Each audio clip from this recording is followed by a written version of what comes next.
మనం వీడియోలో చూసుకున్నట్టయితే ఆల్కటెల్ గురించి అయితే మాట్లాడదాం అనమాట. అసలు ఈ ఆల్కటెల్ ఎవరి బ్రాండ్ అండ్ రీసెంట్ గా వీళ్ళైతే ఒక 3 మొబైల్స్ అయితే లాంచ్ చేశారు. ఆ మొబైల్స్ అసలు ఈ కాలంలో వర్కౌట్ అవుతాయా లేదా అసలు ఏంటనేది మొత్తం ఈ వీడియోలో అయితే మాట్లాడుకుందాం. ఫస్ట్ ఆఫ్ ఆల్ ఈ ఆల్కటెల్ వచ్చినప్పటికి నోకియా యొక్క సబ్ బ్రాండ్ అనమాట. చాలా మంది ఏమనుకుంటారంటే ఇది టీసీఎల్ బ్రాండ్ అని చెప్పేసి అయితే వస్తుంది కదా, టీసీఎల్ యొక్క సబ్ బ్రాండే, అలాగే నోకియా యొక్క సబ్ బ్రాండ్ కూడా. ఇది ఎలాగనే చెప్తాను చూడండి. ఫస్ట్ ఆఫ్ ఆల్ ఈ ఆల్కటెల్ ఏంటంటే కనుక ఇది 1898లో ఒక ఫ్రెంచ్ కంపెనీ అనమాట. తర్వాత మెల్లగా అది ఒక టెలికమ్యూనికేషన్ కంపెనీ కింద అయితే స్టార్ట్ అయింది. తర్వాత ఇప్పుడు 1990 నుంచి వీళ్ళైతే మొబైల్స్ అయితే మ్యానుఫ్యాక్చరింగ్ అయితే స్టార్ట్ చేశారు. బట్ 2012లో వీళ్ళు కొన్ని ఆండ్రాయిడ్ మొబైల్స్ కూడా వదిలేరు. తర్వాత మెల్లగా కాలం మారే కొద్దీ ఇంకా వీళ్ళు లాసెస్ అయితే చూస్తున్నారు. ఎందుకంటే మొబైల్ మార్కెటింగ్ టైంలో అప్పటికి చాలా brands like Oppo, Vivo, Micromax and Gionee ఇలాంటి పెద్ద పెద్ద బ్రాండ్స్ కూడా ఉండేవి అప్పుడులో. సో వీటితో పోటీ పట్టుకోలేక వీళ్ళు ఏం చేశారంటే 2016లో నోకియాకి వీళ్ళ బ్రాండ్ అయితే అమ్మేశారు అనమాట. ఈ ఆల్కటెల్ అయితే నోకియాకి అయితే అమ్మేశారు. 2016లో నోకియా ఈ బ్రాండ్ అయితే తీసుకుంది. తర్వాత ఒక 4 సంవత్సరాలు గ్రాప్ ఇచ్చిన నోకియా ఇప్పుడు మళ్ళీ ఒక 10 సంవత్సరాలు గ్రాప్ ఇచ్చిన తర్వాత ఇప్పుడు 2025లో కొన్ని మొబైల్స్ అయితే లాంచ్ చేసింది. ఇదేంటంటే నోకియా అయితే దాని అంతటా అదైతే లాంచ్ చేయలేదు. నోకియా నుంచి ఈ టీసీఎల్ వాళ్ళు ఎవరైతే ఉన్నారో, ఈ టీసీఎల్ వచ్చినప్పటికి చైనీస్ కంపెనీ, ఈ చైనీస్ కంపెనీ నోకియా దగ్గరికి వెళ్ళి సమ్ అమౌంట్ ఆఫ్ మనీ కట్టి వీళ్ళైతే లైసెన్స్ తెచ్చుకున్నారు. లైక్ వీళ్ళ పేరు మీద వీళ్ళ అండర్ కింద మొబైల్స్ ని డిజైన్ చేసి మ్యానుఫ్యాక్చరింగ్ చేసి అమ్ముతామని చెప్పేసి నోకియా నుంచి వీళ్ళైతే లైసెన్స్ తీసుకొని 2025లో ఇప్పుడు ఆల్కటెల్ మొబైల్స్ ని అయితే అమ్ముతున్నారు అనమాట. క్లారిటీ వచ్చింది అనుకుంటా కదా. ఇది వచ్చినప్పటికి మెయిన్ బ్రాండ్ ఇప్పటికీ నోకియానే. దాని కింద వీళ్ళు ఏంటంటే నోకియా నుంచి లైసెన్స్ తీసుకొని ఇప్పుడు అమ్ముకుంటున్నారు. అంటే ఇప్పుడు ఓనర్ మనమే ల్యాండ్ కి, బట్ మనం వేరే వాళ్ళకి లీజ్ ఇచ్చాం అనమాట. సేమ్ అదే టైప్ లో వాళ్ళు లీజ్ ఇస్తే వాళ్ళ వర్క్ వాళ్ళు చేసుకుంటున్నారు. నోకియాకి ఏమో పైన సమ్ అమౌంట్ ఆఫ్ మనీ అయితే ఇచ్చేస్తారు. అసలు ఏంటంటే కనుక ఇప్పుడు ఈ ఆల్కటెల్ వచ్చినప్పటికి ఒక 3 మొబైల్స్ అయితే లాంచ్ చేసింది. ఈ 3 మొబైల్స్ వచ్చినప్పటికి Alcatel V3 ultra, classic and V3 pro అని చెప్పేసి అయితే ఒక 3 మొబైల్స్ అయితే లాంచ్ చేసింది. V3 క్లాసిక్ వచ్చినప్పుడు మీకు ఇది 12,000కి అయితే దొరుకుతుంది. అది కూడా 4GB ర్యామ్ 64GB స్టోరేజ్ తో మనకి ఇది 12,000కి అయితే అమ్ముతున్నారు. విత్ MediaTek Dimensity 6300 ప్రాసెసర్ అయితే మనకి మొబైల్ అయితే అమ్ముతున్నారు. అండ్ ఇలా మీరు చూసుకున్నట్టయితే 50 megapixel main camera and 0.08 megapixel wide angle camera అయితే తీసుకొని వచ్చారనమాట. అండ్ అలాగే 8 మెగాపిక్సెల్ ఫ్రంట్ బేస్ కెమెరా అయితే తీసుకొని వచ్చారు. అండ్ ఇలా మనకి 5200 mAh బ్యాటరీతో పాటు 18 watts ఫాస్ట్ ఛార్జింగ్ అయితే తీసుకొని వచ్చారనమాట. ఫస్ట్ ఆఫ్ ఆల్ వీళ్ళు 4+64 అనేది ఈ 11,000 ఇప్పుడు 12,000 బడ్జెట్ లో తీసుకురావడమే తప్పు. అండ్ దట్టు MediaTek ప్రాసెసర్ తో అయితే తీసుకొని వచ్చారు. అది కూడా 6300 ప్రాసెసర్ తో. ఆ రెండు ఇంకా పెద్ద తప్పు అనుకుంటే కనుక ఇక్కడ 0.08 మెగాపిక్సెల్ అంట. అంటే ఆ బడ్జెట్ లో మొబైల్స్ కొనుక్కునే వాళ్ళందరూ ఈ మొబైల్ బ్రాండ్ ఎలా కనబడుతున్నారో తెలియట్లేదేమో కానీ మరీ టూ వరస్ట్ గా అయితే తీసుకొని వచ్చారు. ఈ 12,000లో 1000 రూపీస్ ఏదో బ్యాంక్ ఆడితే మీకు అయితే ఒక 11,000 ఎంతో దొరుకుతుందని ఏదో చెప్తున్నారు.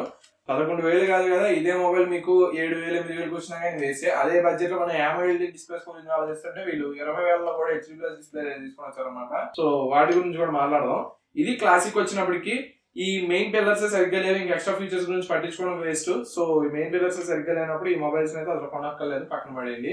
And next budget of mobile వచ్చినప్పటికి 15,000 బడ్జెట్ అనమాట. 15 కూడా కాదు, 17,000 2,000 డిస్కౌంట్ ఇచ్చి మీకు 15,000 బ్యాంక్ డిస్కౌంట్ తో ఆ మొబైల్ వచ్చినప్పటికి ఆల్కటెల్ V3 ప్రో. ఇది వచ్చినప్పటికి same processor MediaTek Dimensity 6300 processor అయితే వస్తుంది. అండ్ అలాగే వీళ్ళైతే 108 మెగాపిక్సెల్ మెయిన్ కెమెరా అయితే తీసుకొచ్చారు. Okay good. అండ్ తర్వాత చూసుకున్నట్టయితే 8 మెగాపిక్సెల్ అల్ట్రా వైడ్ కెమెరా అయితే తీసుకొని వచ్చారు అనమాట. ఫ్రంట్ మీరు చూసుకున్నట్టయితే 5 మెగాపిక్సెల్ కెమెరా అయితే తీసుకొని వచ్చారు. అండ్ వీళ్ళు ఇంకా ఎక్స్ట్రా ఫీచర్స్ అయితే వీళ్ళు యాడ్ చేసామంటున్నారు. లైక్ NFC అయితే మీకు 15,000లో ఇది ఒక మొబైల్ వేస్తుంది అని చెప్తున్నారు. అండ్ 3.5mm జాక్ అంటున్నారు. And some amount of display కూడా మీకు బెటర్ ఉంటుంది అంటున్నారు. డిస్ప్లే మీరు చూసుకున్నట్టయితే 6.67 inches ఫుల్ HD+ డిస్ప్లే అయితే తీసుకొని వచ్చారన్నమాట. ఇది కూడా AMOLED డిస్ప్లే అయితే కాదు. అండ్ MediaTek ప్రాసెసర్ తోనే మళ్ళీ అదే 6300 ప్రాసెసర్ తో 17,000 తీసుకొని వచ్చారు. అసలు మెయిన్ పిల్లర్స్ వీళ్ళు సరిగ్గా పట్టించుకోలేదు. మళ్ళీ ఎక్స్ట్రా వీళ్ళు NFC తీసుకొని వచ్చాం, 3.5mm జాక్ తీసుకొని వచ్చాం అని చెప్పేసి అయితే వీళ్ళు అడ్వర్టైజ్ తీసుకుంటున్నారు అనమాట. అక్కడ మెయిన్ మన ఇంట్లో ఉన్న బాడీ సరిగ్గా లేనప్పుడు బయట నుంచి వచ్చే ఎందుకు మనకు అనవసరం కదా. ఫస్ట్ బాడీ సరిగ్గా లేనిది బయట నుంచి ఏమొచ్చినా కానీ మీరు చికెన్ పెట్టినా కానీ మీరు తినలేరు. సేమ్ ఇది అలాగే ఉంది. బయట లోపల ఉన్న మెయిన్ స్పెసిఫికేషన్స్ లేవు, బయట మనకు కావాల్సిన NFCs అవి మాత్రం ఉన్నాయని చెప్పేసి అయితే వీళ్ళు ఏదో చెప్తున్నారు అనమాట. నన్ను అడిగితే ఇది కూడా మళ్ళీ base variant 6GB RAM 128GB storage తో వస్తుంది. అండ్ ఫ్రంట్ కూడా మీరు 5 మెగాపిక్సెల్ కెమెరా, దట్ ఇన్ 2025లో, అది కూడా 17,000 బడ్జెట్ కి. ఈ మొబైల్ కూడా వరస్ట్, ఇది పక్కన పడేయండి. ఇంకా నెక్స్ట్ మొబైల్ మనం చూసుకున్నట్టయితే ఆల్కటెల్ లోనే వీళ్ళే ఇంకోటి ఆల్కటెల్ V3 అల్ట్రా. ఈ V3 అల్ట్రా వచ్చినప్పటికి 6.8 inches 120Hz రిఫ్రెష్ డిస్ప్లే తీసుకొని వచ్చారన్నారు. కొన్ని ఇదేమైనా AMOLED తీసుకొచ్చారా? కాదు, ఫుల్ HD+ డిస్ప్లే అనేది తీసుకొని వచ్చారు. అండ్ దీని యొక్క బడ్జెట్ చెప్పుకున్నాం ఫస్ట్. దీని బడ్జెట్ మనం చూసుకున్నట్టయితే అరౌండ్ వీళ్ళు 20,000 అయితే పెట్టారు అండ్ 2,000 రూపీస్ డిస్కౌంట్ మీకు 18,000కి మీకు ఇలాంటి వండర్ఫుల్ మొబైల్ అయితే మీ చేతికి వస్తారని అయితే చెప్తున్నారు అనమాట. అండ్ దీనిలో కూడా మీరు చూసుకున్నట్టయితే మీడియాటెక్ డైమెన్సిటీ 6300 ప్రాసెసర్ అయితే తీసుకొని వచ్చారనమాట. ఇదే మీడియాటెక్ డైమెన్సిటీ 6300 ప్రాసెసర్ వీళ్ళు 10,000లో వాడారు, 15,000లో వాడారు అండ్ ఇప్పుడు 20,000లో కూడా సేమ్ ప్రాసెసర్ మీద వాడారు అనమాట. మరి ఏమనుకున్నారో జనాల గురించి వీళ్ళ మైండ్ సెట్ అలా ఉందో, మరి ఇండియన్స్ గురించి వీళ్ళ మైండ్ సెట్ ఏముందో మరి తెలియట్లేదు. మేడ్ ఇన్ ఇండియా అని చెప్తే జనాలు అందరూ కొనేస్తారు అనుకుంటున్నారు అనమాట. అండ్ దీనిలో మళ్ళీ కెమెరా చూసుకున్నట్టయితే 108 megapixel main camera, 8 megapixel ultra wide, 2 megapixel macro censor.